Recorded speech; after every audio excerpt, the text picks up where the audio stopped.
Hey, what's going on, everybody? Welcome back to another episode of The Lies You Tell with Uncle T. If you have not subscribed, hit the subscribe button and the notification bell. That way you'll be notified when I release new content.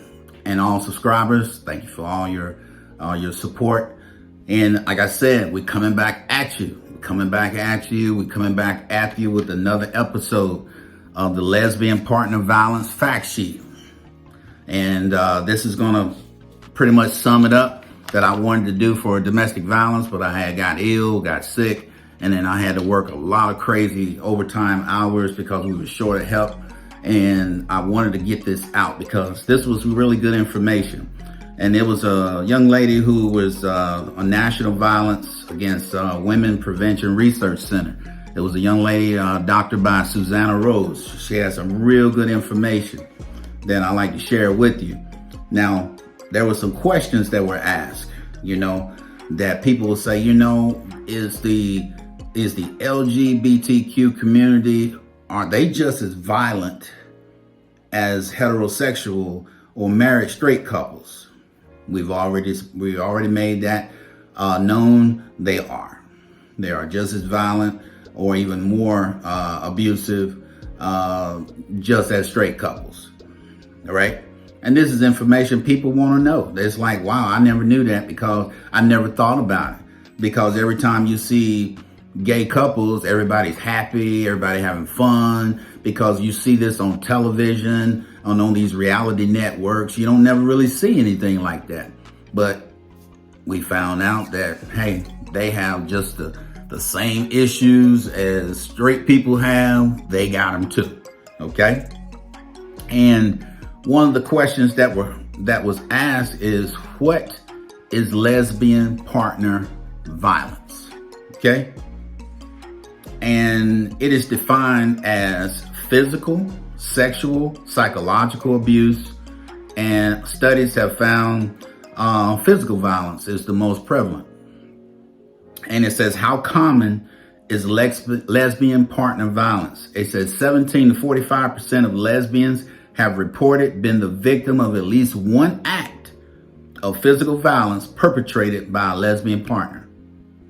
And the types of physical abuse that are named by 10% of the participants who were in her study said that they were disrupting. Why they were so disruptive, they disrupted their eating patterns, their sleep habits. They were putting their hands on them, like pushing and shoving, driving recklessly to try to punish them and scare them to death, slapping them, kicking, hitting, or biting. Sexual abuse by a woman partner has been reported by up to 50% of lesbians. 50% women beating other women. 50%. Okay?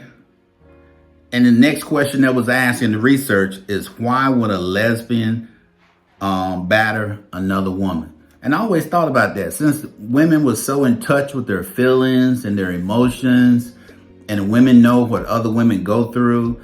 And why would another woman lay hands and put another woman through that type of abuse, knowing that that's what men do to a lot of women, beat a lot of women and mistreat them? Why would a woman do that to another woman? Well, they're just the same as a man. You have lesbian partners, gay partners. One is more dominant than the other. One takes that dominance role. Sometimes women, lesbian partners, are more masculine, maybe a lot more testosterone than estrogen. And they fight in order to gain control. If they feel that you're going to leave them, or if they're going to have some type of loss in the relationship, they will fight. They will put their hands on you and they will hurt you because they don't want to be alone. They don't want to suffer any loss.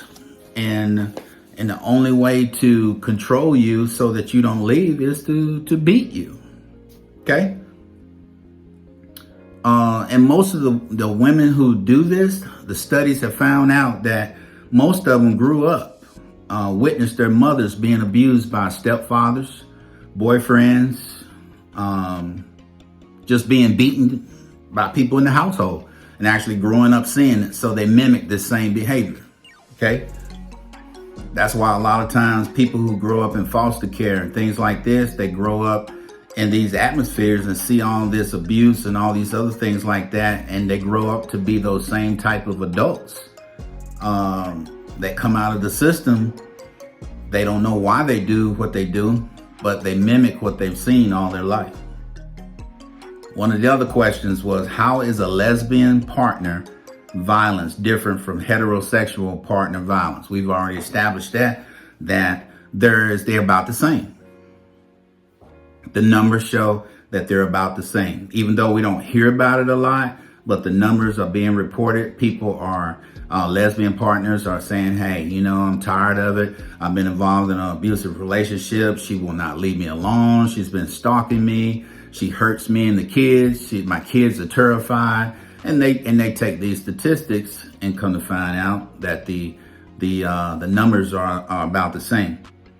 And it says here that usually in lesbian relationships, the physically stronger, the more masculine or wage earning member of the couple may be likely to be the victim as the batterer.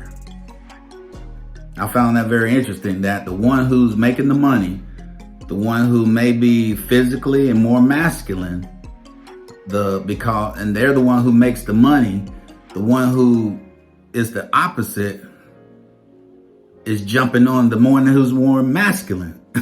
I thought that was strange. And it says here, the male partner, usually the stronger, more masculine, and the wage earning member is most often the batterer because they control the money, they control everything. They're the most dominant. So it's opposite when it comes to male and female. And says some lesbians in abusive relationships report fighting back in their relationship. So there are some that just not going to take it. And there are some that says, hey, you put your hands on me again, it's on. It's on and popping up in here. I'm going to fight you back and you're not going to just dog me out. Okay? If you want to be with me, you're going to be with me, but you ain't going to put your hands on me. If you do, I'm going to do something to you. I'm going to do something to you as well. All right. And it says here, let's see here. And it says other ways that women try to control other lesbians is that they will out you. We talked about that earlier in another video. They would try to out you and jeopardize you by controlling you, by telling you that let's say if you were illegal, or if something was going on with you, you weren't legit, you weren't a citizen of this country, or just anything, they might turn you into social services, threaten to do that, get your kids taken away, turn you into immigrations, make it difficult for you to even go to the police, because if you are not legal, they're going to use that against you. Okay. And it says the last one, it says, what legal right do battered lesbians have? I thought this was so important. And I bet you there's a lot of people who are in that community didn't even know this. It says there are cases where heterosexual cases, you can get an order of protection. Okay. And it says in some states, it says here that same-sex couples are always excluded from obtaining a protective order in 7 states. I didn't know this. Arizona, Delaware, Louisiana, Montana, New York, South Carolina, and Virginia. If you are a same-sex partner, you cannot get a protective order in those 7 states. Okay? And often excluded in 3 states, which is Florida, Maryland, and Mississippi. It says these states either limit, those 3 right there will either limit protection orders to opposite sex couples, usually interpret the law to apply to only opposite sex couples. So there are states that if you are same-sex couples, you cannot get a protective order. They will deny it. The courts will deny it. That you have to be opposite heterosexual couple in order to get a protective order. Now by Dolan and Zimmerman.com, I thought this was interesting. For women, the 10 top highest domestic violence states. Number 1, Oklahoma, 49.1%. Number 2, Kentucky, 45.3%. Number 3, Nevada, 43.8%. Alaska, number 4 of the highest rate of domestic violence was in Alaska, 43.3%. Number 5, Arizona, 42.6%. Indiana, 42.5%. Number 7, South Carolina, 42.3%. Number 8, Missouri, 41.8%. Illinois was number 9 at 41.5%. And Washington State, 41.4%, right? Now, check this out. It says here, the next question was that they asked in the survey, how often is lesbian partner violence reported to the police? And they said here, in which I talked to in the last video before, and 41% of police officers, unfortunately, 41% are involved with domestic violence. So a lot of times that women, they would call the police department. Sometimes they feel like they were not getting the support that they needed, because a lot of the, if you're a same-sex partner, both of you go to jail. There's no such thing as that, well, she hit me, I call the cops, so she's got to go to jail. And it's usually how it works a lot of times in most states. Ever who call the cops, police first, and can show that they put their hands on the other person used to go to jail. But a lot of times, a lot of states are treating same-sex relationships that both of you go to jail.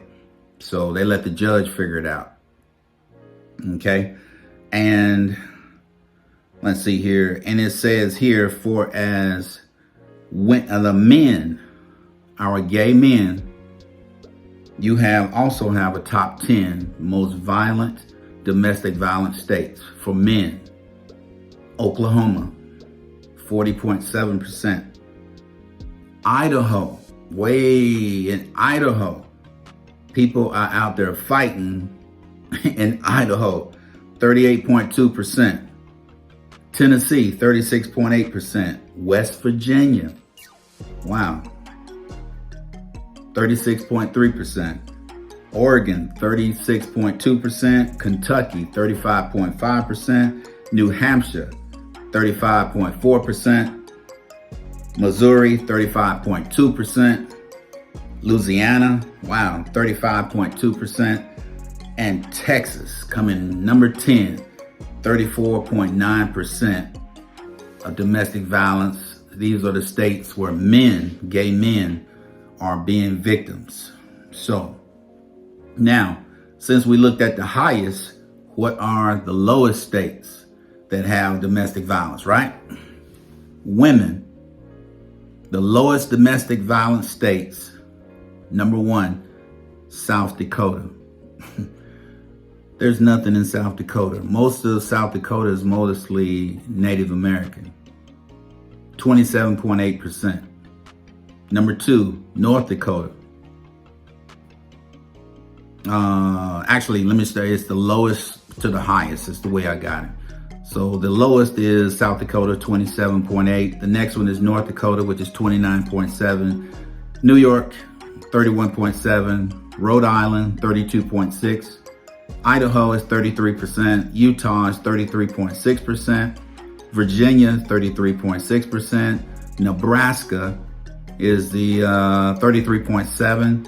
And Minnesota, the home of the great prince, the belated prince, 33.9%, and Wyoming, 33.9%. Those are the top, the lowest for his women domestic violence stats. Now, for his men, The lowest states, if you're a man, if you don't want to deal with a lot of domestic violence, these are the top 10. From the lowest to the highest. South Dakota, 23.6. Hawaii, 24.1%. Minnesota, 25.1. Rhode Island, 25.4. Michigan, ranked number 7, 27.5. Illinois, 25.9. Number 9, New Jersey, 27.4. And Indiana, bringing up number 10, 27.9. If you are a man, those are the lowest states, domestic violence cases. But I find that very interesting. I hope that you learned something tonight. I know I did when I was doing the research, because I wanted to do something different with domestic violence and bring some numbers and some stats and talk to people about domestic violence. And like I said before, I'm a straight man. I've been married 32 years. I'm happy. So, but like I said, nobody deserves to just get beat up and beat down. I don't care who you are. You're still a child of God. And that you don't need to, that's not the lifestyle that I know that nobody wakes up one day and say, I want to be in a relationship where I get beat up all the time. Nobody says that. Nobody says that. Nobody wakes up and says, I wish I could find a partner who would choke me out and just split my head every time they get angry with me. Nobody wakes up and say that. You got to be careful out here, because people are crazy. People will kill you, and people are possessive. And if you're in these relationships, you need to do the right thing. Get on out of these relationships. But I'm going to be bringing some more information. The next one I'm going to be coming with is the profile of an abuser. What does an abuser look like? What is the characteristics of an abuser? And Uncle T, I love you, and take care of yourself. Stay blessed. Until next time, my friend.